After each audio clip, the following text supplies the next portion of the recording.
It's Owen, and in today's video we are going to look at the 3 things coaches need for predictable sales. This should definitely say things.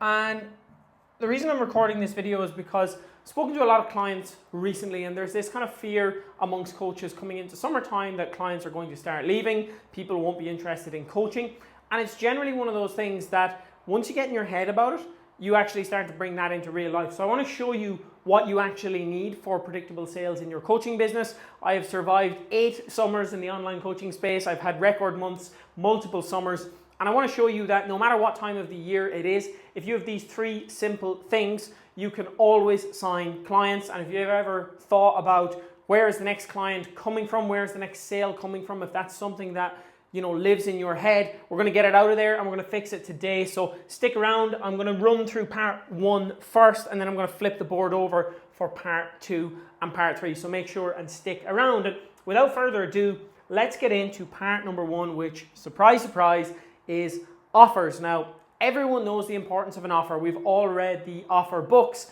We've all heard every coaching consultant on the planet harp on about offers, but I want to give you a better understanding of offers and show you how you can create a easy ascension or step-by-step process for somebody to come into your world and go from a stranger all the way up to a long-term client who pays you 5, 10K, stays in your business for years. And that is all going to happen as a result of a journey, an ascension where people are moving up through your offers.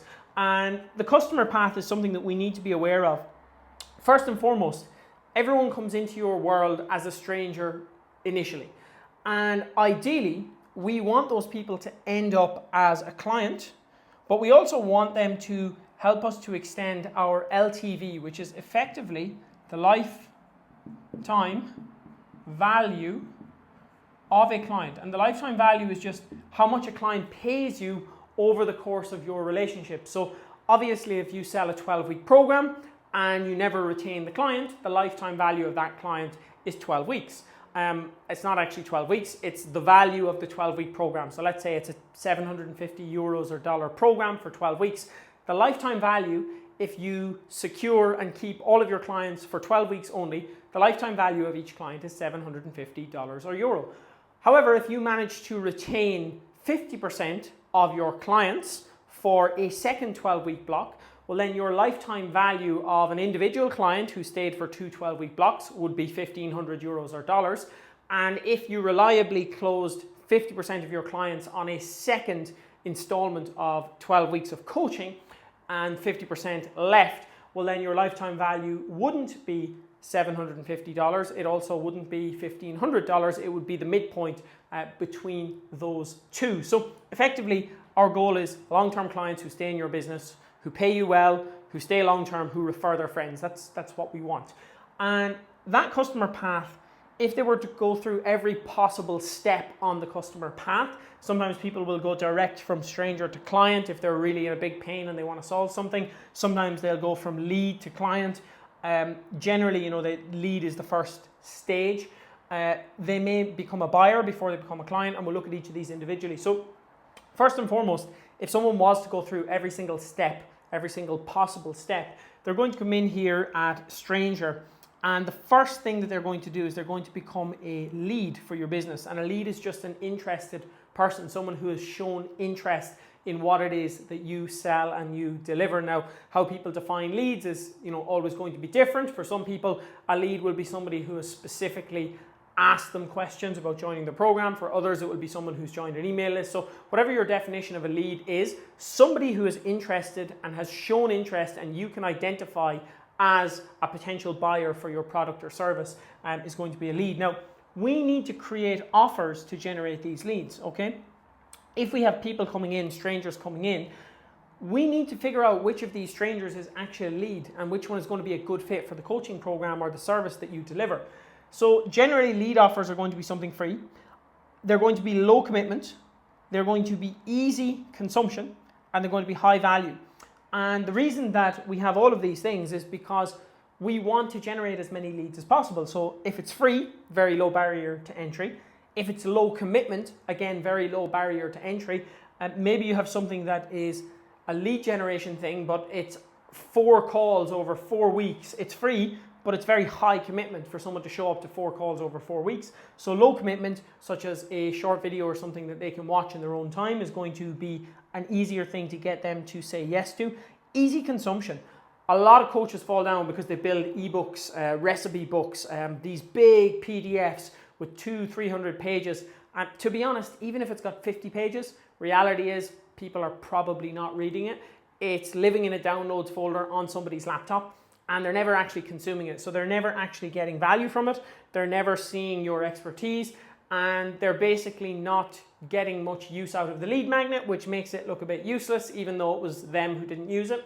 And even if they did, again, a 300-page ebook, people find that hard to action and implement, and usually it doesn't get them results anyway. So we want something that's easy to consume and is also high value. So examples of this might be something that's free, low commitment, easy to consume, high value. It might be a custom GPT tool that helps somebody to build a meal plan in 10 minutes.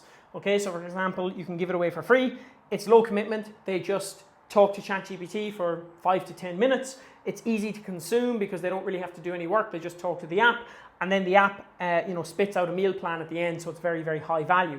That is the first stage, because when people go through something that gets them results, it is high value. They're like, wow, okay, this person can actually do something for me. This is what the free thing does for me. Imagine what the paid thing does. So the next step, or the next potential step here, is to take a lead from a buyer. Now, a lot of the time leads will jump straight from lead to client, and you'll have an interested person and you'll book them in for a call and you'll sign them up, and that's it. And that's absolutely fine. If they take this leap across here, there's no problems whatsoever. However, particularly now, because there's a lot of distrust in the market, there's a trust recession, as we always hear. It's definitely a saturated space, the online coaching space. And people have just been burnt before. They've bought the 1K, 2K, 3K programs and not got the results, or not been treated the way they wanted to be treated. And so a customer offer or a buyer offer is a really great offer to have, to get somebody to make an initial purchase, to train them to actually pay you money, right, which is actually a thing, building a transactional relationship versus a non-transactional relationship, but also giving them a ton of value for a low price point. So again, here, generally a buyer offer would be somewhere between about $7 and $97. It's a small commitment still. It's usually a solution to a problem, or it should be a solution to a problem. And ideally, we want it to be 5 to 10 times more valuable than you charge. So if you charge $7 or €7 for this product, it should be worth 70. You know, it should definitely be worth 35. Ideally, it should be worth 70. If you can make it worth 700, even better again. And the idea here is somebody makes a small purchase. They see what it's like to actually work with you in a paid capacity. They get something of value. They're happy with their purchase, and they say, okay, well, if this small thing solved this problem, well then surely the big thing is even better. Now, let's take the same example here. If we're using a GPT to build them a meal plan, this might be actually, well, hey, you've done the GPT to build a meal plan. If you would like for 97 euros or dollars, you can work with me to actually build out your shopping cart, to build out all of the stuff alongside the meal plan. So helping them to pick the products in their online shopping cart, their Instacart, or their food delivery service, helping them to plan out their meals based around their energy and their time and their structure of their life or their career or whatever, showing them where to place their meals, showing them how to hydrate, showing them what supplements they should take. This could be you just going a layer deeper to actually solve the implementation of the plan. So they get the plan here for free, and this is you basically going through the plan with them for an hour and helping them to see all the pitfalls, helping them to adapt it to certain areas that they might be struggling with, helping them to build out their shopping cart, all of that stuff. So this is like the implementation, and you know, the solution here is the problem that they're facing after they buy this. Ideally, we want to bring up a problem by the end of this. Every time we solve a problem, a new problem emerges, right? It's kind of like, you have no car, and that's a problem, and then you buy a car, and now you have the problem of you need to get tires, you need to put it through an NCT, you need to buy insurance. All of those things, right? Every time a new problem is solved, then a new problem comes out of that, right? So it's a continuous problem and solution cycle. And this is going to bring up the problem of, I have the plan, but I'm not quite sure how to implement it.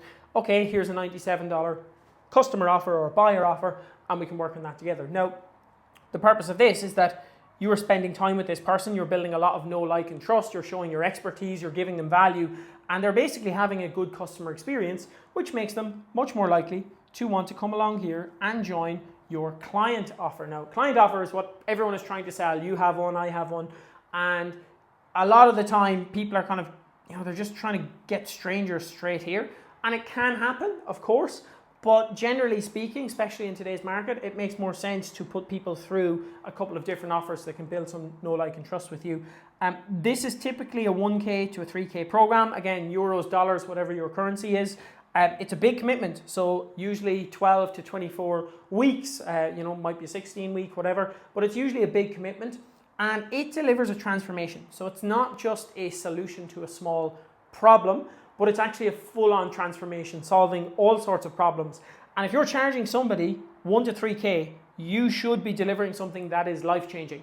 That might be something in the form of business coaching, where you're transforming someone's business. This is what I do when I work with clients. I want them to have a life-changing experience with me, where when they finish working with me, their revenue has grown significantly, their profit has grown significantly, their understanding of business has grown significantly, they're more confident, they're excited about their business. I don't want to just tell them to send more messages, because that's not a transformation, it's not life-changing, and it's not something that people are really going to want to stay for. So it really should be transformational, life-changing, and that's why you can command a bigger price for it. One interesting thing as well is, if you've charged somebody $97 or €97 already, and they've come through this, you can make them an offer to join this program minus what they've already paid. Okay, so you can use this as a discount against the main program, which gives them an incentive to actually work with you. Now, I'm going to tell you, by the way, what to do with all these offers, because you might be like, yeah, whatever, but I have these offers, but they're still not converting. So stick around. I'm going to show you what to do next. Finally, you've got clients, and these clients are having a great experience, but there's a thing called MLTV, okay? And it is lifetime value, but it is maximum LTV, okay? So lifetime value is LTV, MLTV is maximum lifetime value. And this is basically, if somebody came to you with a credit card and said, hey, I want to buy everything you have, that is what max LTV is. Now, if you've only got this program, right, let's say you've only got this program, well, then your max LTV is going to be 1,000 to 3,000, because there isn't anything else for them to buy. Now, it's really important to have more things for people to buy, because some people will want more of you.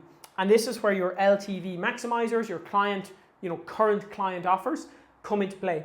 And again, these can be anything from 1K to 5K. Honestly, these numbers are just examples. You can use your own numbers. But typically, this is where you can really increase lifetime value of your clients, because at this stage, they've had a massive transformation. It's been life-changing. They love working with you. They've already shown massive commitment. They've already spent a lot of money, and the trust is already built. So after they become clients, this is where you can actually start to maximize lifetime value. And there's a few ways you can do this. One is depth. Okay, so this might be somebody is getting a result, but they want even more help. So for me as a business coach, somebody might go through my coaching program and they're doing a lot of the work themselves. They might then want done for you. They might say, hey, Owen, you know what? I'm going to pay you 5K to build my entire funnel, to run my ads, to create my ads, and just to basically build my business for me.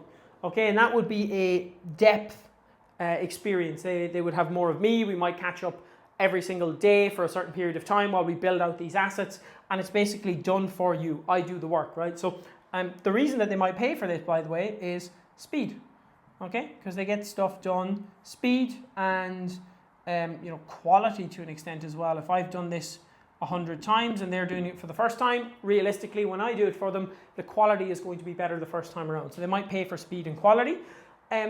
They might realize that, hey, you know what, this is really serving me. I don't want to give up on this. I want to keep working on this for the next 12 months.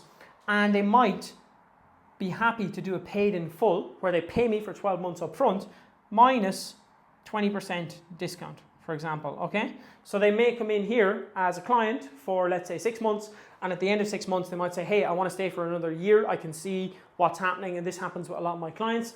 I can see what's going to happen on the trajectory that we're on, and they might pay 20% off for the next 12 months, and you get paid up front, and then they're committed in for 12 months, and all of a sudden, you know, your client is now an 18-month client, and they often stay beyond that. And then the final thing is some sort of an experience. So this could be a mastermind or a seminar or a one-time thing that people can buy access to. And again, you know, they're going to be really buying the experience. They're maybe buying the connection with other people. They're maybe buying the sense of adventure, maybe just the fun, you know. So these are all different LTV offers that you can have. Also, things that are, you know, not necessarily paid, but you can have referrals, testimonials. You know, these are also offers that you can make to clients, and you should be making to clients. They're not actually paid offers, but they often result in sales and money coming into your business because other people see this, other people are referred, and then they join the program. So basically, we need all of these things before we can have predictable leads and sales, predictable sales specifically. So we need to have offers for each stage of this journey, and we need to have converting offers at each stage. And what that actually means is you may have to test offers here, you may have to test offers here, here, here, and see what actually works, see what converts for your audience. And the second thing that we need on offers is we need congruency. So we need a congruent offer journey. And what that actually means is that each offer should lead naturally to the next offer, to the ascension or to the kind of upsell. And if you've got all sorts of different offers, you know, if this first offer is about personal brand, and then this second offer is about DMing people, and then this offer is about sales calls, right? Even if you're a business coach, if they're all incongruent offers, it doesn't really make sense. If you're a fitness coach and you know you're coaching people through body composition and fat loss, well, you may want a lead offer that is specifically around fat loss, like the one that I mentioned, and that wants to lead into another fat loss offer, not into a strength offer or a running offer, right? It needs to be congruent so that people can go step by step through the process. And then finally, we need a consistent sales cycle to sell them all. And sell is highlighted here because we don't really sell lead offers. We give them away for free. But these are the things that we need. And we're going to flip the board and look at the back in 1 minute. But I want to just give you an example of congruent offers before we do. So fat loss. Let's say we've got a meal plan GPT, right? And this is obviously a fat loss GPT. So the lead offer is a free meal plan GPT that creates a meal plan in 10 minutes based on the foods and the goals that your client wants, okay? The buyer offer may be implementation IM call. Let's call that IM call. That's an implementation call of the meal plan, okay? So you're going to implement all of the finer details of the meal plan, and this might include supplement support, it might include meal timings, it might include anything at all related to that. It might include building the shopping cart, all of that stuff. At the end of this, right, they've basically got the full nutrition program. But let's be real, a nutrition program is not why people are struggling to lose body fat, okay? So the problem now becomes, well, now you've got the entire plan, but you've got to actually adhere to this and stick to this for the next 6 months or 3 months, okay?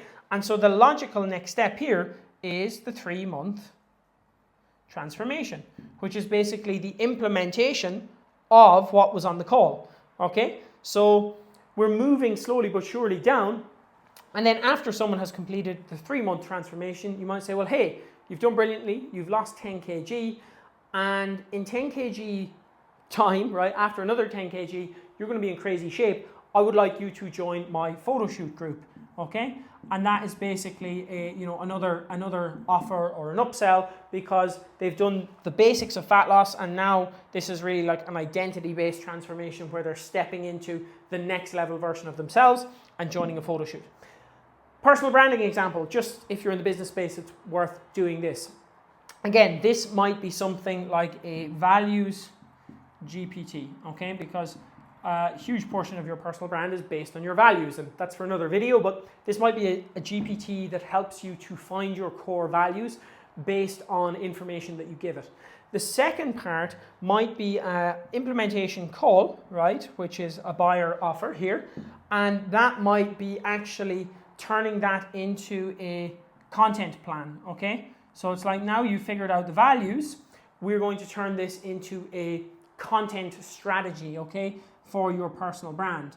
And obviously, the next step here is my personal branding program, because now you've got the strategy, but now you need, the 3-month personal branding 3-month program, because you've got the strategy, but now you need to actually see what works, and you need to improve it, and you need to do the work over time, and you need to be consistent, and you need to adhere. And then finally, there might be an offer down here that the personal branding has gone really well and Instagram is blowing up. Now there might be an upsell to the YouTube course, right, where I'm helping you to build your personal brand on YouTube, for example. Okay, so it's like a nice congruent step-by-step process from one offer to the other. So we need to have all of these offers, but now how do we actually turn these into predictable sales? So we're going to go to part 2 and part 3. If you're finding this useful, by the way, click the link in my bio, because I share all my thoughts on this stuff every day with my morning coffee on my emails, and I would love to see you there. Part 2 and part 3. So part 2 is our sales cycle, and this is super, super important, because a lot of coaches are just randomly posting, they're randomly throwing out lead magnets, they're randomly making offers, and surprise, surprise, they're randomly getting sales. Now, we don't want random, we want predictable. And to have predictable sales, we need a predictable sales cycle, okay? And a sales cycle is really just a rhythm that you can follow, okay? It's a process that you can follow. It should be trackable. It should be something that you can repeat, okay, over time, so you can see that it's getting better. And it also should be a process where each step looks and sounds different. Now, because we've got the offers on the back side of this whiteboard, when we have those offers, they're all quite different offers. And that means that once those offers are in place, we can make different offers and they look and sound different. We're not just selling the same 12-week program over and over and over again. It's trackable and it's a rhythm that you can follow. So here's what this might actually look like. And again, this is totally down to you. The most important thing is that you have a sales cycle that you can track, that you can follow consistently. But it'll look something like this. Maybe over the course of 6 weeks. Maybe you do this over 8 weeks. Maybe if you're really, really into going for it, you could squeeze it into 4. I find for me, I sometimes map it out as 4 weeks, but usually it ends up being a kind of 6-week cycle, because there's a week where I just am overwhelmed with work or new clients, or I just don't get to it, or I just decide, hey, I don't want to push it this week, I'm going to let it go another week. So effectively we've got week 1, 2, 3, 4, 5, 6, and we've got 4 offers that we have built out. So we've got our lead offer, we've got our customer offer, we've got our client offer, and we've got our internal or our LTV offers, right, to current clients.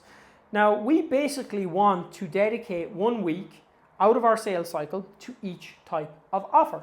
So the first week of the cycle may be our lead offer. And this is where all of our content, all of our CTAs, everything that we post and talk about is driving back to this lead offer. Okay, so posts,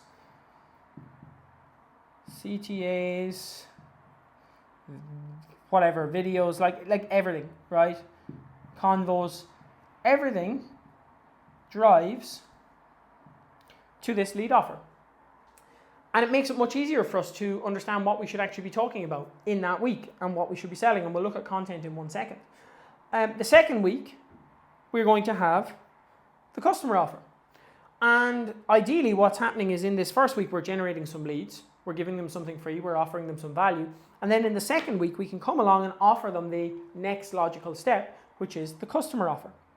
Now, generally, I would take a week off after that, just because selling stuff every single week is tiring and can burn your audience out a little bit. So generally what I do is week 3, I take a rest and I rest and prepare for my client offer, which again is usually quite a big, loud social media launch offer where I'm talking about it quite a lot. And in this week, everything that I post, all my call to actions, all my videos, all my conversations are driving to the client offer. And by the time I get to the client offer, hopefully I've generated leads from my lead offer, and I've generated some customers, which are basically hot leads from my customer offer. And I can offer all of these people to come and join the client offer, but I'm not just offering strangers, I'm offering people who've already spent time with me, who already know, like, and trust me. And then finally, once I close the doors on this, which creates demand, I can sell internally to my clients. Now, you know, you're going to see this and be like, oh, but you said sales every week. You can still be selling in this period, okay? You can still private sell in this period. You can say to somebody if they're interested or engaged, hey, by the way, I have this offer coming up next week, but I'd like to offer you early access. So you can still sell to people here. You can still sell to people here. Again, you can give them early access to the next customer offer that's coming on the next cycle, if that makes sense. So, you know, here you can offer somebody to early access to the lead or to the customer offer as well, okay? So basically, you can sell different things every week, and you're constantly generating leads, and then every time you make an offer, you're starting conversations with different people as well. It's not the same offer. If you just make your client offer all the time, you just talk to the people who want your client offer, and you don't talk to the people who actually want a lot more depth, who might attend an event, a mastermind, who want a done-for-you service. You can also sell your internal and your LTV offers for your clients. You can sell them publicly as well. So for example, you might sell a mastermind, which is, you know, it's not your 12-week program or your 6-month program. It's a public offer, you know, and you can sell that internally or you can sell it publicly as well. You can sell it both. But sometimes, you know, you might just do internal offers to your clients if you don't have something that you want to invite the public to. So this is basically what your predictable sales cycle looks like. And if you have that locked in, really you're just going through, I think, about 8 iterations of this each year. So you're going through 8 sales cycles in a 12-month period, or maybe 9, depending on, you know, if it's 4 to 6 weeks, or, you know, this could even be an 8-week cycle. It's really up to you. But you're going through this probably 8 to 10 times, depending on the size of your sales cycle. And every single time you can start looking at the data and see, okay, where am I lacking here? Am I struggling with leads? Am I struggling with customers? Am I struggling with clients? Am I struggling with LTV? And you can start to actually track and improve. That's an attempt. These metrics. So how do you sell it? How do you get people to buy your stuff? How do you get people to know about your stuff? How do you get people to care about your stuff? Content. It all comes down to content. But if you don't know your offers and you don't know your sales cycle, your content is going to be shit for leads and sales, because you don't have anything to send people to. You don't know what you're focused on. You don't know what your offers are. You don't know the ideas to talk about behind the offers. So without step 1 and step 2, content is just noise, right? It's shit noise. Hopefully I haven't offended you. If I have offended you though, maybe that means you should take some action on this, right? Now basically, let's get rid of this so you don't think that sales content is shit noise. It's not. Basically, as a general rule of thumb, we have 2 content types. And you can break those down into subtypes, but I think of it as 2 content types. And I think of the ideal ratio being about 70% brand content. And, you know, I should say personal brand here, really, because if you're a solopreneur, then your brand content is personal brand content. But personal brand content or brand content, and 30% sales content, okay? Now, this ratio will change depending on what you have going on. So in a week where you're resting and preparing, this might be more like 100%, and this might be more like 0%, okay? In a week where you've got a client offer, this might be, you know, closer to 100%, and this might be 0%. It's never really 0% because these can mingle together as well, and often your sales content will still be branding content, so, you know, don't worry too much about the percentages. But general rule of thumb, majority brand content, probably twice as much brand content as sales content is a good idea, because a lot of reasons. brand content is stuff that you should be constantly sharing, okay? And it should be your default content style. The reason that it's so important is it can sell without selling, okay? So maybe you've bought something from somebody before and you've bought not because of the product or the service, but because of the person. You see the lifestyle that they live, you see their values, you see them as somebody who's inspirational, you see them as somebody who you can learn from, who you want to be like, and they're often selling without selling, okay? Because they're selling themselves, or you are selling you. So brand content sells you. And in the market we're in now, there's a lot of people who can deliver results. There's a lot of people who can get you the outcome that you want. And there's a lot of competition for you who can get your potential clients the outcome that you deliver. So the differentiating factor has got to be you, because otherwise people will just use free tools and they won't want you or need you.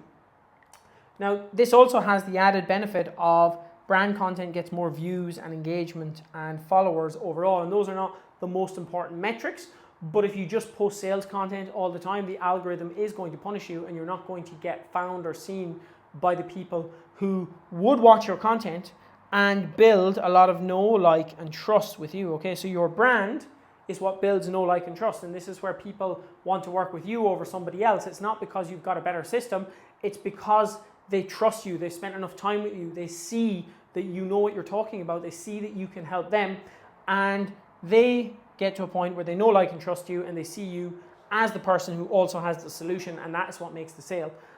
Your brand content is also building desire, and this is very, very important, because fundamentally, people want transformation. It's written on the other side of the board. They want transformation. They want to be a better version of themselves. And the outcome, people don't want fat loss. They want the feeling of fat loss. They want the status of fat loss. They want to feel attractive. They want to feel confident. They want to feel important. They want a feeling and a way of life, not just fat loss, right? They want a feeling and a way of life, and they desire to be a better version of themselves. They desire to have something. And your personal brand content should show the things that your perfect client wants. So in my case, the things that are most important to me and the things that my clients desire, I show more of. I show connection with people. It's really important for me to connect with people. I show that I look after my health and my fitness because, again, having the time and the headspace to do that is important to me. I want to be fit, healthy as I, get older. I don't want to be someone who has to sacrifice their health and their fitness to make money. I want security. I want good money coming in all of the time where I don't have to worry about bills. I don't have to worry about travel. I don't have to worry about having good experiences. I don't have to worry about paying for meals for my family or friends. I don't have to worry about buying a new car. Security is very, very important. Freedom is very, very important to me. I want the freedom to be able to do work that I enjoy doing. I want to be able to work from different locations. I want freedom to grow my income if I want to. I want freedom to work on my own schedule. And I want adventure. I want a cool life filled with experience, because what's the point in having a business if you just sit in your office all day? That's genuinely my belief. If you just sit in your office all day, I don't think it's worth having a business. I think, what's the point? So I will show a lot of that stuff in my content, and that builds desire with the people who want a life of freedom, adventure, connection, health, security, all of those things. And I will show that kind of content in my personal brand because, firstly, it is actually me, and it's just what I do, and it's what I value. And that's what's going to build know, like, and trust, and it's going to build desire where people say, yes, I want business success, but I want Owen's version of business success because I value the things that he does, and he's not going to have me running a team of 10 people and being stressed out of my mind and having all of these things that I don't necessarily want. And that is going to be built through showcasing your lifestyle, showcasing your values, showcasing your opinions or your insight, and sharing value. And sharing value is not just tips. Sharing value is really explaining things through your lens, through your opinions, through your shared or your experienced life experience, your lived experience, and that provides your insight. So all of this stuff is brand content, and this is the kind of content you want to be sharing all of the time. Your lifestyle, your values, your opinions. I don't share opinions on politics, for example, because honestly I don't care about politics. I don't know enough about it to have an opinion, and I think there's enough things in the world that I could focus on, and that's not one of them. maybe at some point in the future I'll take more of an interest, but I don't speak about it. And it's a very controversial topic. It pisses people off and all the rest. And I just don't want to look like an idiot speaking about something I don't know anything about. So that's not the, I don't share opinions on those kind of things. I don't share opinions on stuff that I don't think is related. So you can choose the opinions you share. Some people like to share opinions on everything. Of course, that does build brand. But you get to choose how much you share. But I would definitely share opinions on areas of your expertise. And I would definitely showcase your values by showing the life that you're living, showing how you treat people, showing how you treat your clients. And that content is the stuff that actually makes the sales content work. Because if you haven't done this, people don't know you, they don't like you, they don't trust you, they don't actually want the life that you have.